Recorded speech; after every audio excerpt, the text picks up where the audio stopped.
25% की हानि पर $15,825 में एक मोबाइल बेचा जाता है। यदि इसे $25,320 में बेचा जाता है तो इस पर वास्तविक लाभ या हानि कितने प्रतिशत होगी।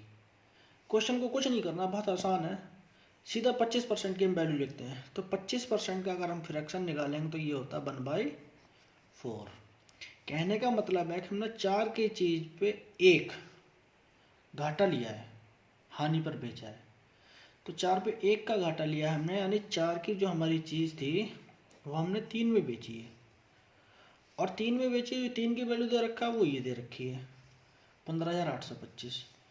तो 3 का अगर हम वैल्यू को देखेंगे, 3 की वैल्यू को हम देखेंगे 15,825 3 यूनिट के लिए।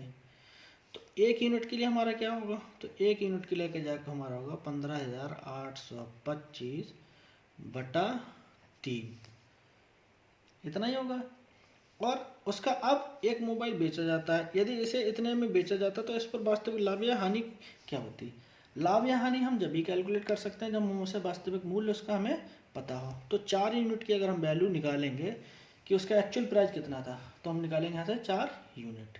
1 यूनिट की वैल्यू हमें पता लग गई तो 4 की हम निकालेंगे। जब 4 की हम कैलकुलेट करेंगे तो ये 3 से अगर हम इसको काटेंगे तो ये आएगा 3 पंजे 15 और 3 दूनी 6 और 3 सत्ते 21 और 3 पंजे 15।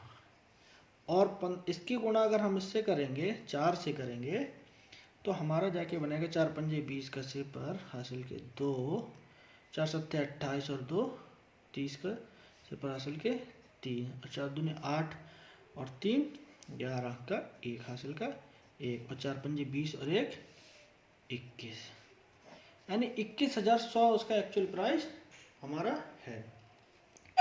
अब उसको हमने क्या किया है, यदि इसे $25,320 में बेचा जाता है, मानी 21,100 की चीज़ हमारी 21,100 की चीज़ जो हमारी बेची जा रही है वो 25,320 में हमने बेच दी। तो अब हमें सीधी सी बात है कि हमें लाभ हो रहा है। लाभ अगर हम हो रहा है तो हानि वाले ऑप्शन तो हम काट देंगे, हानि हमें हो ही नहीं रही है क्योंकि हमने कम की चीज़ ज़्यादा में बेच रहे हैं।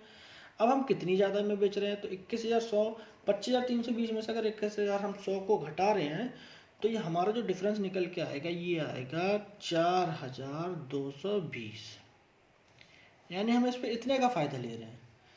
तो लाभ या हानि कैलकुलेट करेंगे तो लाभ या हानि कैलकुलेट करने का होता है मतलब लाभ प्रतिशत बराबर होता है हमारा, लाभ प्रतिशत बराबर होगा ये हमारा जाके लाभ बटा क्रय मूल्य गुणा 100।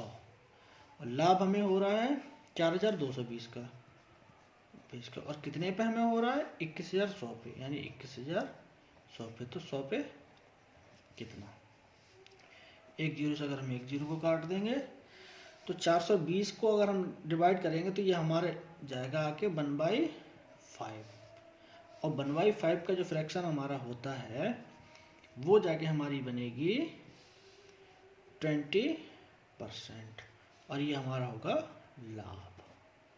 20% का लाभ हमें मिल रहा है और जो कि हमारा ऑप्शन सी इज करेक्ट। ठीक है, आइए नेक्स्ट क्वेश्चन देखते हैं।